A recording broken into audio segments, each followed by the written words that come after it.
Welcome to Dead Air Live.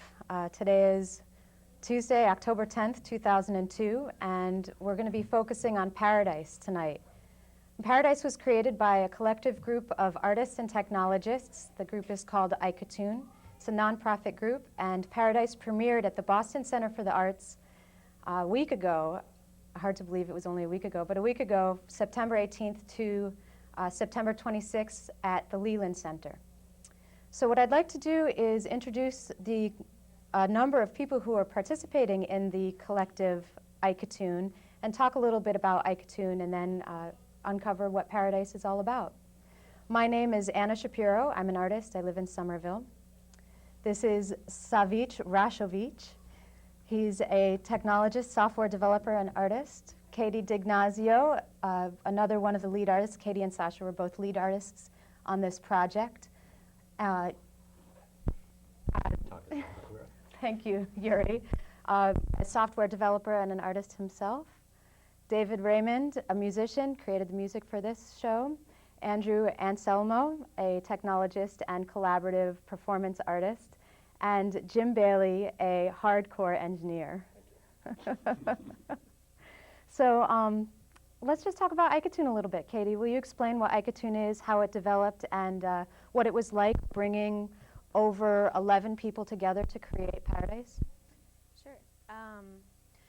Well, to start at the very beginning, iCartoon began from a conversation that Sasha and I had on the porch of our software development company, where he was doing user interface work, I was doing coding, server-side software, and both of us feeling rather dissatisfied with working on project management software, decided that there was somewhere further that we could go and somewhere further that technology was taking the arts. From that stemmed a long conceptual phase where what eventually came out is that we decided that we wanted to break a little bit with software as being inside the computer screen and experiencing software-based artworks as limited by the computer monitor, which turns out to be pretty boring most of the time, and expand into the physical world and create worlds that people could actually walk through, experience, and have emotional reactions to. The whole idea that emerged from this long process was to base our work in a previous work, in Dante's Divine Comedy. Along the way, we ended up realizing that to recreate Dante's Divine Comedy in an immersive environment was an incredibly difficult experience, and it took the work of many more people than ourselves. So what eventually ended up happening was we recruited friends, co-workers, significant others, people we dragged off the street, anybody we could convince, people we met at parties, and tried to bring in people with a really wide range of diverse skills and get them excited about this project and get them excited about collaborating and participating in a creative endeavor with us, in contrast to simply being given a spec. Actually being brought in and evolving the process as we go. And that's eventually what iCartoon has turned into, is a loose grouping of artists, technologists, engineers, programmers, people that are builders, construction workers, all types of people. Now, as I understand it, the initial core of conceivers of this was yourself, Sasha, and Jeff Laplace, who isn't here. But I was wondering, Sasha, if you could just briefly, before we roll into the role of Paradise, can you explain what iCartoon means? Well, yes, I can. iCartoon is, actually, we combined, cartoon is sort of a Balkan South Slavic word that means a temporary village. And I, in our case, stood for an individual, for ideology, for information, which was sort of the idea, which was surrounding us in the 90s, especially the informational part. And we decided that iCartoon should function on those principles. First, our theme should be around what we know best, dealing with information and ideology in our present time. And secondly, we would, each time we have a new project, recruit people who would actually like to work on that project. So some people would stay, some people would disperse, but in the end you'd have these temporary kind of communities working together from all sorts of losing words now, from all sorts of aspects of work and life, and that's sort of how iCartoon functions, and that's what it means. Nothing else, I don't know. That's great. Well, we have a wonderful village here, and now we're going to roll a clip of Paradise.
So that was Paradise. That was pretty cool.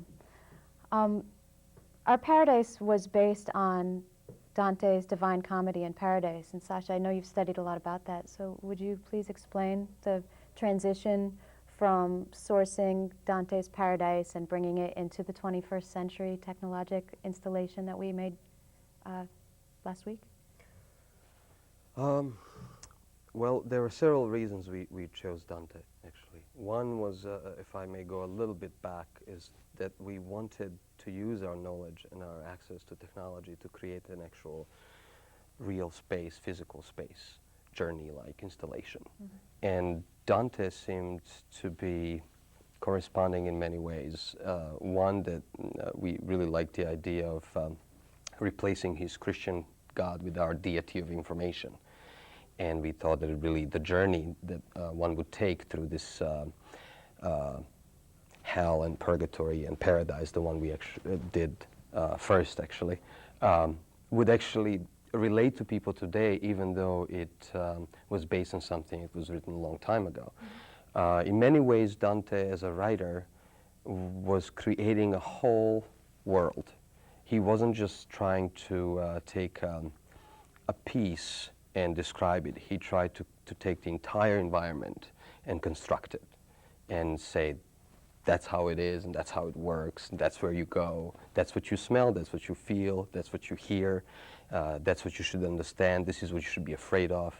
So he was very much a kind of a sensory writer. Mm-hmm. He didn't write so that you would just read the story and feel very satisfied afterwards. His whole attempt was to include you in the story. While reading Inferno, I actually felt viscerally repulsed through part of it. Absolutely. It really gets you.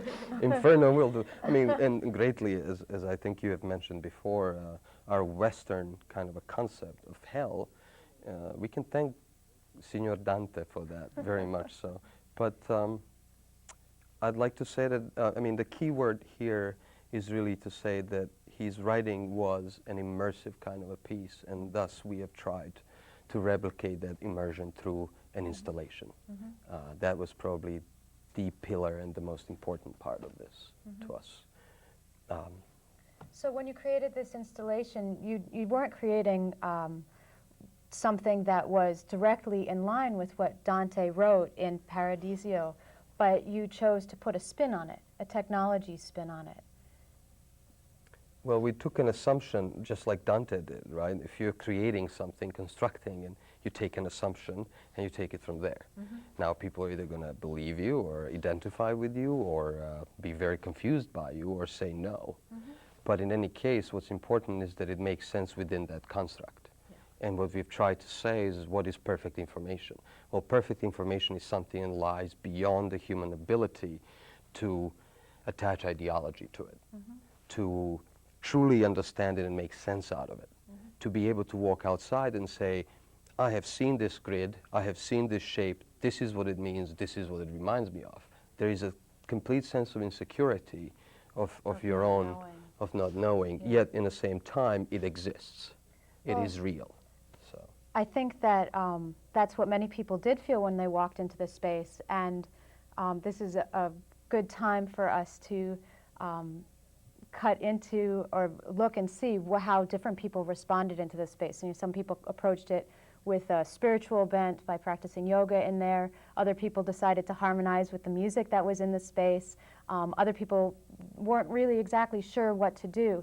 So there are two segments that we're going to see, one of actually me practicing yoga and another of some friends of Dave's experiencing and trying to comprehend this paradise and expressing their own paradise in conjunction with it, or harmonizing with paradise, I like to call it.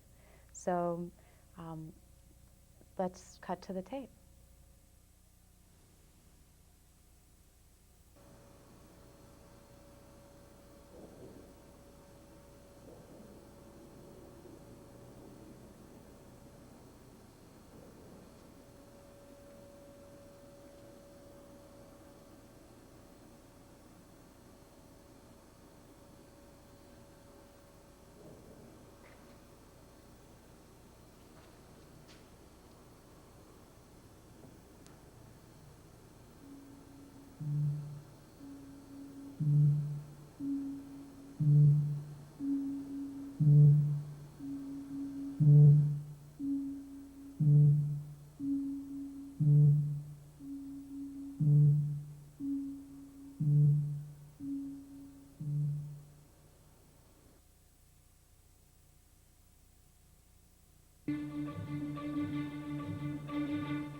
That was Yoga in Paradise, and now we're going to see a segment of Harmonizing in Paradise.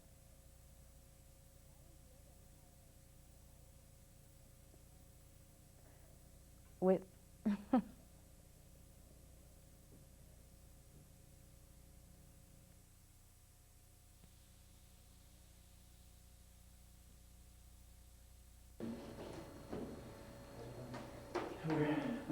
What is this?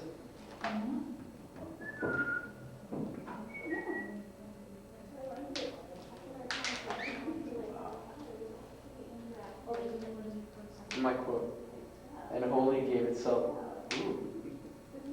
And wholly gave itself to the delight of the sweet vision of Beatrice. But she flashed so radiantly upon my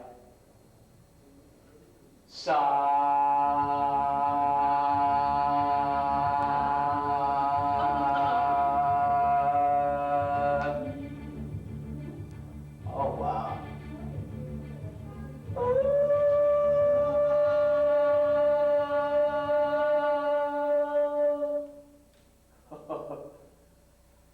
You gonna read yours? Yeah. Such was the flowing of that stream, so blessed it flows down from the fountain of all truth. Such was the power that laid my doubts to rest. Ooh. Rest. Rest. Laid my doubts to rest. Wow. Such power. Ooh. And wholly gave itself to the delight of sweet vision, vision, vision, vision of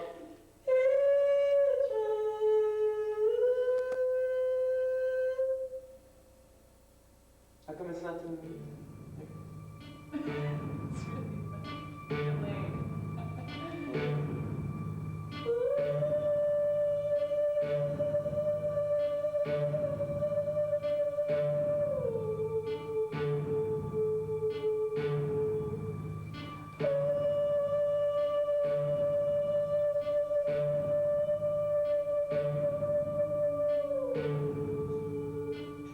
Wow.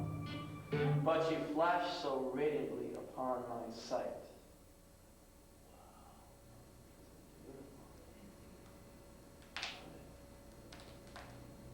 It started to make noise when I was out here. Here.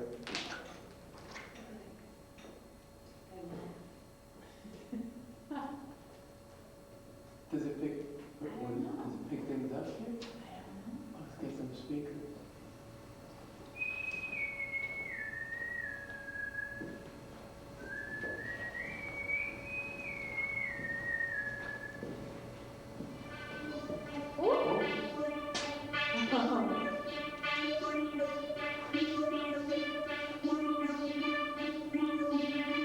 You keep making noise. You keep making noise. I can't tell if it keeps going or not. It seems like it stops. I think maybe if you start speaking, that's what happens. But it seems a little delayed. You can watch it over here.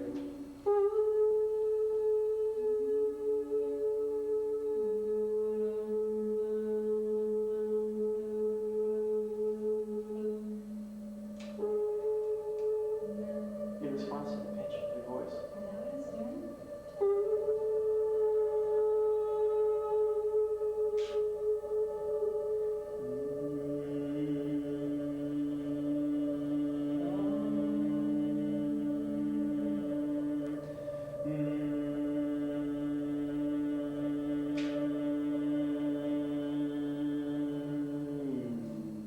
See if we get it to go low.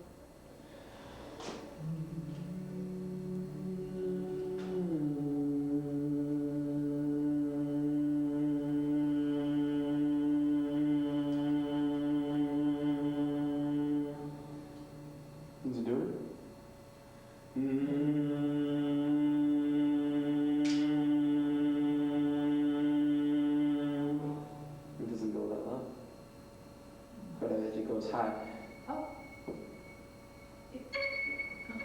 Yeah, like do the opposite.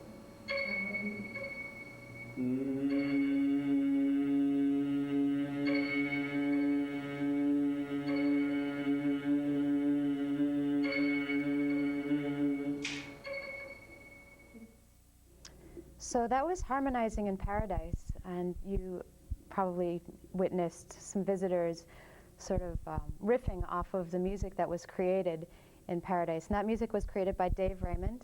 And Dave, hi. Hi. Good, how you doing?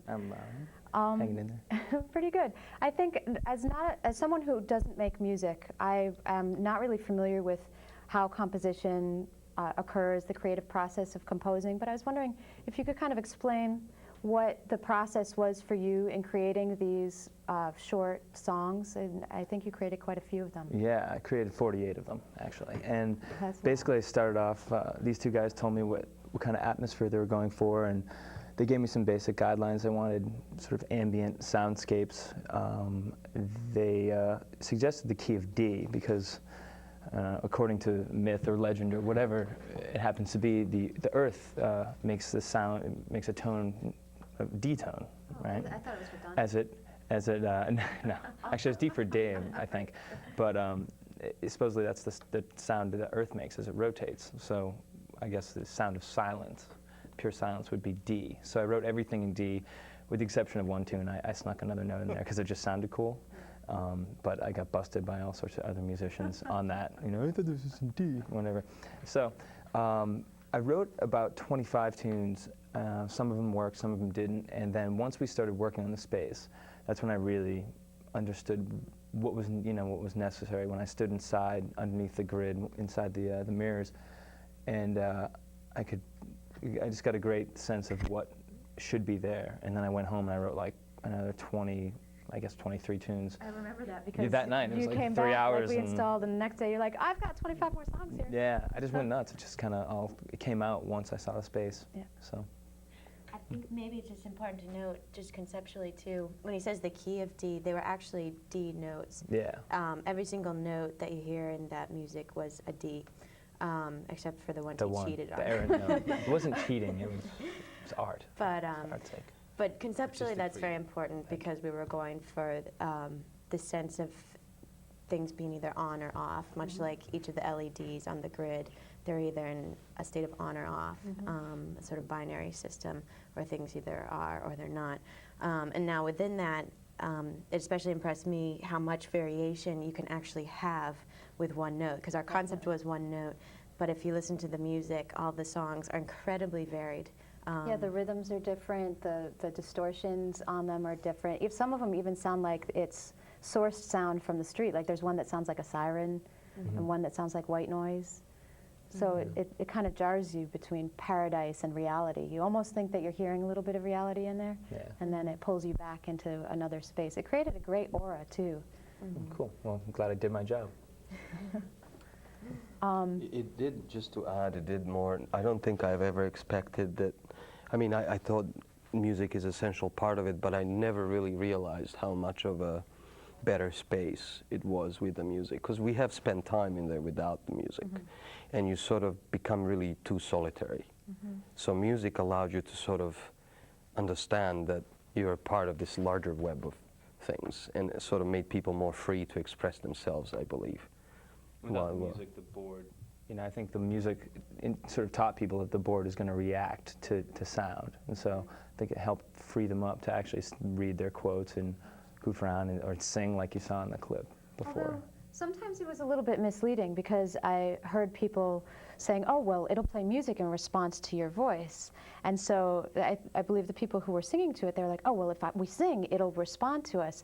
And then it would baffle them and it would stop. So it actually, the 40 seconds of silence in between your 15 to 50 second or 30 second songs served to really almost disillusion the person into not really knowing, which was part of the concept, was to keep them in a state of not knowing. And then it would come in again and sort of soothe them into, oh, well, I understand how this works. And then it would stop, and it was... Kept you on your toes. It did. Right? So do you think there's music in paradise? I would hope so. Wouldn't be paradise, at least for me, but maybe I'm a little biased. So yes. That's my answer. Yes? Yes.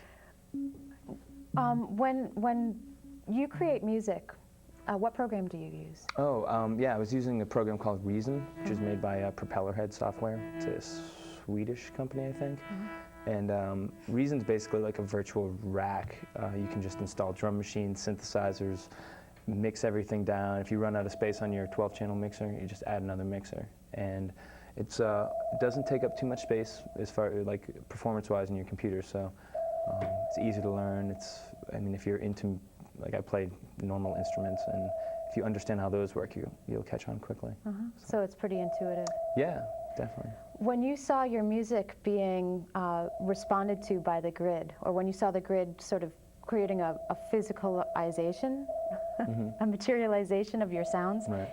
did it look like what you expected it to look like? I didn't really have any expectations. I didn't know what the grid was going to do with the music. I guess it really hit home as far as I think how successful it was is when I saw it for myself in the room in the dark when the grid was active and I was in there and the music was on, and I was like, all right, it all works together, you know, because the music alone, I've listened to it. Obviously, I listened to it alone, and it's boring. It's just like it's over and over. It's like, I don't what know. are all these I would like disagree, kind of spacey things? But I don't know. To We me, actually had people asking for the soundtrack to Paradise. Well, that's what Yeah. I'm thinking is we're gonna like, give you it a think web you're going to address do a later house on. version for Yeah, it? definitely. We're going to spin it in some local clubs, build an underground buzz, and just Yeah. blow it up from there. I think that's actually perfect for the Paradise gift shop. Yeah, well, I'd like it to be the featured product. We're hoping to have a With big. your head on the cover. Yeah, definitely my head on the cover. Maybe a lock of hair or something like that by the album. Neat. Gift shop. Yeah, well, I mean, gift shop is part of the long-term end result of the high concept of this. We're going to talk about that a little bit later, but right now we are going to cut to an interview where Katie, Sasha, and I are talking about Paradise while sitting in Paradise. I think is really interesting about your approach to addressing a Renaissance text, an early Renaissance text, is that you chose to bring to it, like you said, a 21st century notion of information. And you both work in information technology. You both have very strong backgrounds in that technology. How do you feel like that has influenced your decision to use that as your metaphor? I think, well, for me personally, I think it's a huge influence. I think that, I actually think that the process of software development actually mirrors in a lot of ways this process, although this happens in a physical realm. In software development, you're actually creating worlds, you know? I mean, it's a tremendous... Virtual world. Virtual worlds, but you're building something from scratch. And there's this tremendous sense of I don't know, magic, fascination, etc. with that process. Just as there is here, you know, we've created this sort of alternative space. That's also what Dante did. He built these whole worlds that you sort of step into, or you're ushered into these worlds and guided through them. But I think for me, the process of, you know, by day being a software developer has played into a lot of my notions, and I think both of ours in terms of how to think about how people are going to be interacting. I mean, we don't normally deal with physical space in our day-to-day jobs, but certainly a lot of the concepts we've borrowed and they've translated pretty seamlessly, just sort of different technology. But as far as thematically speaking, I also think that we're both very affected by the .com culture, growing up in the midst of the sort of personal computer revolution. I, for my part, grew up in a house that always had computers, had robots walking around when I was like 8 years old.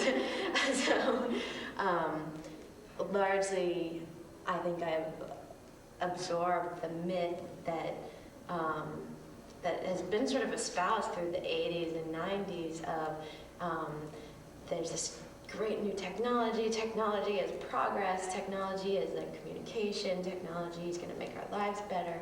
But you know, you get to a certain point, and there's, there's still a certain amount of magic to it, but you have to almost examine it more critically.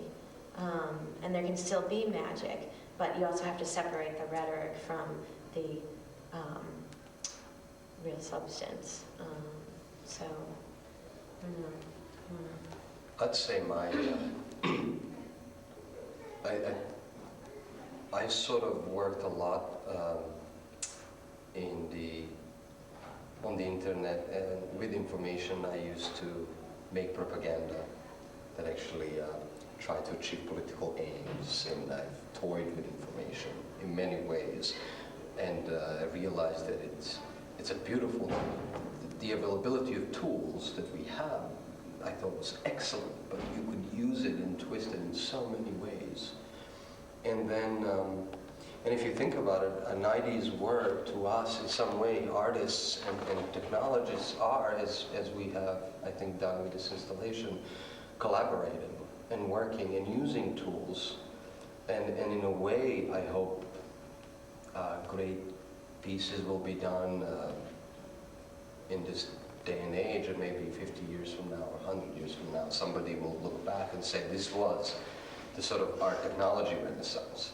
I mean, what Dante did, why I was also fascinated by that piece, was Dante really revolutionized an entire language. His writing, his language, his dialect, is the basis of modern Italian. It's huge in scope, the influence of that.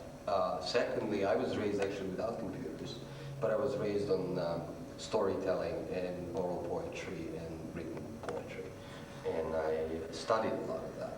And to me, a sort of aspect of a journey of a storytelling, of a kind of a changeable, even though there are constrictions, right? We have space, we have certain entrance, exit. I love the idea that there's also a potential difference between how two people not only will come out with different thoughts, but might take a different route, might see something different, because oral poetry is not stable, right? It's not locked yet. A genocide of Homer hasn't been committed. It's a flux. And in a way, I think right now, at least how I looked at it, I believe Renaissance was a flux, and we probably know a very small percentage of what was going on. Fortunately, now we can record this. It is recorded right now, but not to put ourselves in the... Well, I think that you hit on something that's really interesting for me, because I certainly feel like we are part of a renaissance, of an information renaissance, and a renaissance in how we perceive things. Dante was at the crest of the wave of perception, of depth perception, of portrayal in art of three-dimensional reality in two dimensions. It's the exploration of optics and perspectives.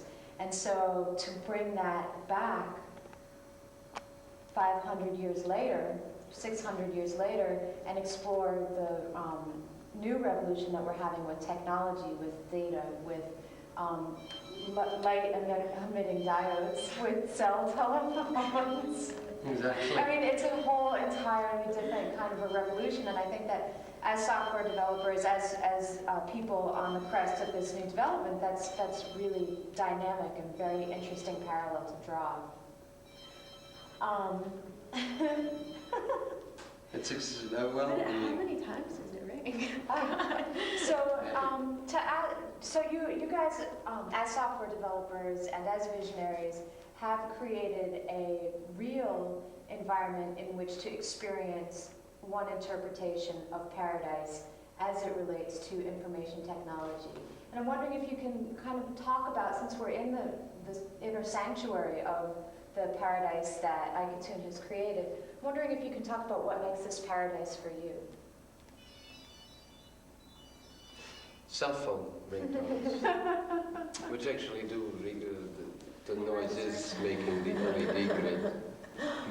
Well, sort of, I'll just touch on it and then let Katie elaborate. But one of the reasons this makes an informational paradise for me is the fact that it's important to realize that we try to make this representation information, mainly the grid, be devoid of ideology, lie beyond that space where we can attach a real meaning to it from its shape that it makes. You can sometimes tell maybe it looks like something, but it escapes you. And that inability to channel informational bytes, in this case these lights, into certain categories, to make sense out of them that we can relate to daily life or our childhood or our, I don't know, ideologies. That is why I think it's an informational paradise. Information exists and moves. You influence it with your voice. Hello! It is influenced also by other voices and other noises that happen around you. But at that point, it is pure matter without a real language. I would say a set of letters that could be put into words or sentences.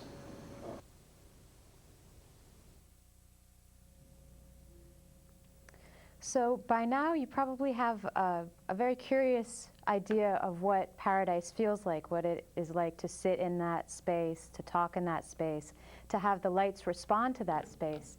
And what we're going to roll into next is a tape about why the grid is the shape that it is, what it's made out of, what it looks like when it is when it's activating, and the concept behind the numerology of the grid that is the central core of paradise. The inner sanctum of paradise was mirrored. It had 4 mirrors on the sides, 1 mirror down below, which is what we were sitting on. And then, as you saw in the original clip, there were columns going through. So let's take a look at the grid and hear about the numerology.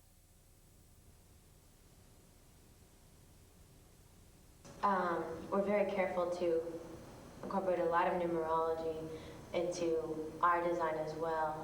The original Dante is fixated on numerology, and his numerology mostly happens in 3s.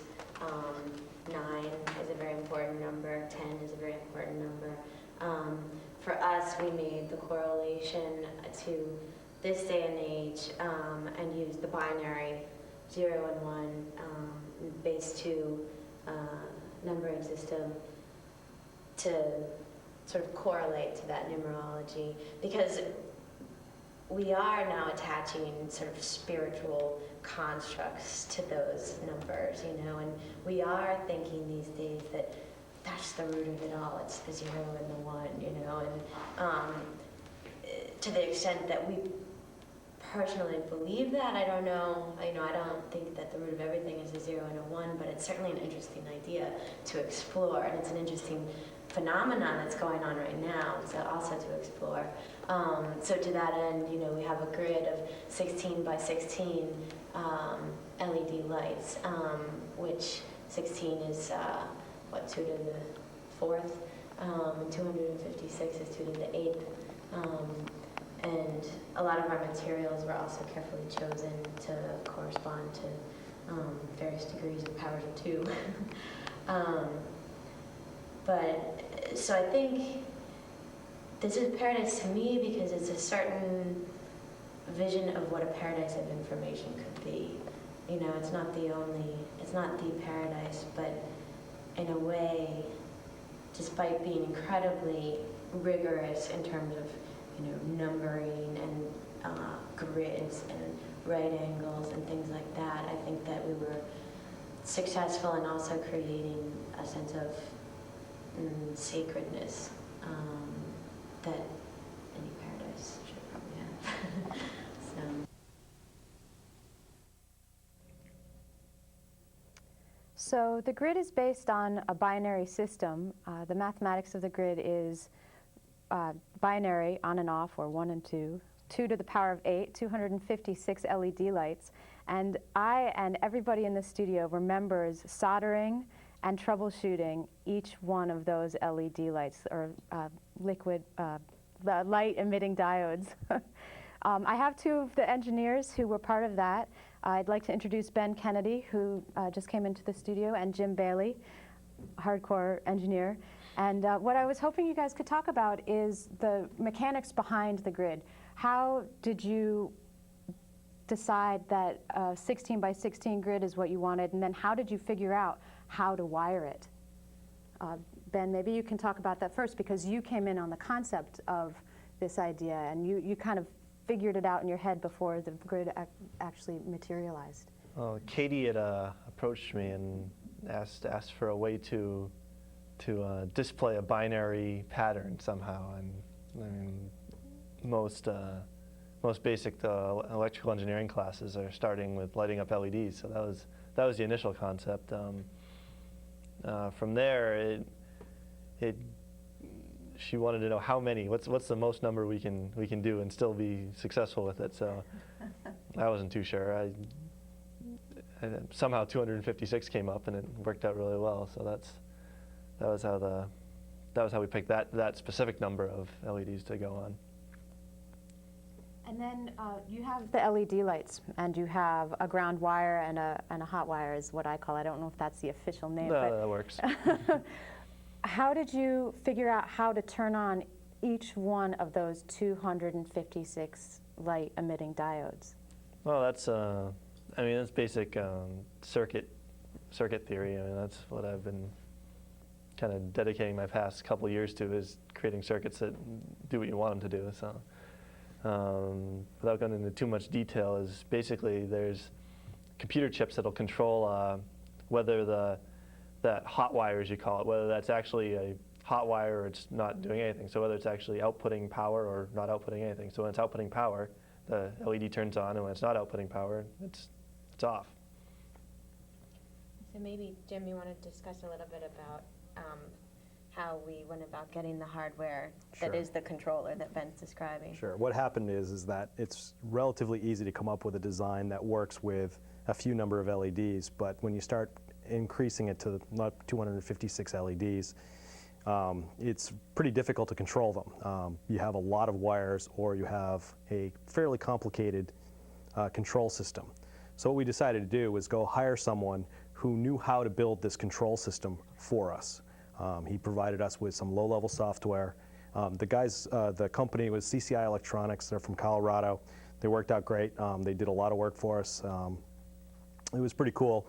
We get the board, and our responsibility once we got the board back was to wire the LEDs so that we could turn the LEDs on individually through the design that Ben is talking about. And ultimately what that took was something like 1,000 solder joins on the board, 512 different length wires, all connected to this one board. There's a video, I think, coming up that shows this massive wires on the back of the board. It's quite fascinating to look at. From my perspective, it's as interesting as the front of the board, just to make it work. So what happened when it didn't work? Well, part of the problem was that this was kind of a theoretical design. We had never actually done anything like this before, and I'm not sure how many people have ever done something of this complexity with a number of LEDs. Well, I was calling it the mad scientist experiment, which I actually didn't realize how bad that was until we actually turned it on and had some problems with it. Ultimately, what we had to do is go down and analyze just about every LED to find out why it wasn't working correctly. And it was a fairly fundamental design mistake we'd made early on that was fixable, luckily, in the time frame. It was basically the power to the board was too high, and we needed to crank it back and then fix a lot of problems we had on the board. So after having troubleshot the whole 256 LED lights, are you pleased with the end result? Yeah, it looked great. I mean, it does what it's supposed to do. The control is there. Great. So now let's take a look at the back of the LED board.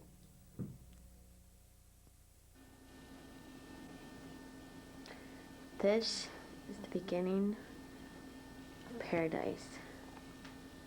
This is Yuri Sakakura faithfully testing something that we don't understand.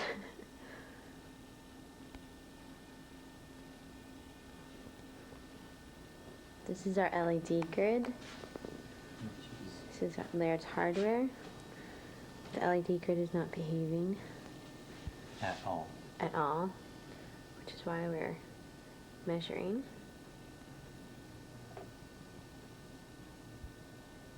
with our multimeter.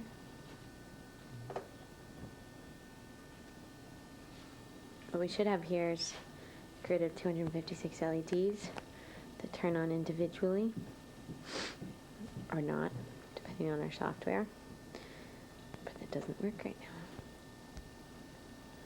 And Megatron keeps trying to escape. So as you can see, that was quite a nest of wires that were making the LED lights blink on and off. It's quite a shock to see something like that as opposed to the simplicity of the installation of Paradise. Yuri Sakakura is on stage, as is Andrew Anselmo, both programmers and engineers of this site. You actually saw Yuri sort of troubleshooting that board. And Yuri, can you tell us what you were doing? I actually didn't see the clip, but it looked like you were testing the circuitry with yeah, this was actually back when Jim was saying that we were having some problems with the board. That's when we were trying to figure out what the problems were. So just measuring voltages across some of the points. So once you figured out how to send the signal to the LED lights, was it a challenge for you to then link the program, the Game of Life, to the board and then also make it respond to music? Getting it to respond took a little bit of tweaking because essentially we didn't want it to respond to ambient noise. You know, we wanted people to go in and say, you know, speak their lines or for the music to trigger it, but not, you know, just some random rustling in the background. But that was more a matter of sort of calibrating it, and the software was written so that it could handle that. As for getting it to actually sort of talk to the board, that was mostly invisible to the software that I did, thanks to essentially what's OO software design. It's This actually is the Game of Life that you're talking about, or the Game of design? Life was actually played against. It was initially written against something that before the board was there, it would take the mic input and pretend to be the board, but you didn't actually have to have the hardware there. So It's basically the software is written in layers. So there's this sort of top layer that captures the audio. There's another layer that translates the audio into something else. And then there's another layer that takes that and converts it into something that you can then send out to the board. So that's sort of what he's talking about, is sort of modularity of the software. So what I think is really interesting is that the show is over. Oh, sorry. What I think is really interesting is that what we have here is a linkage between science and art, and that's one of the amazing things that this collaborative iCatoon has created. And unfortunately, Andrew, we didn't get to ask you this on camera, but can I throw you a curveball here? Sure, go ahead.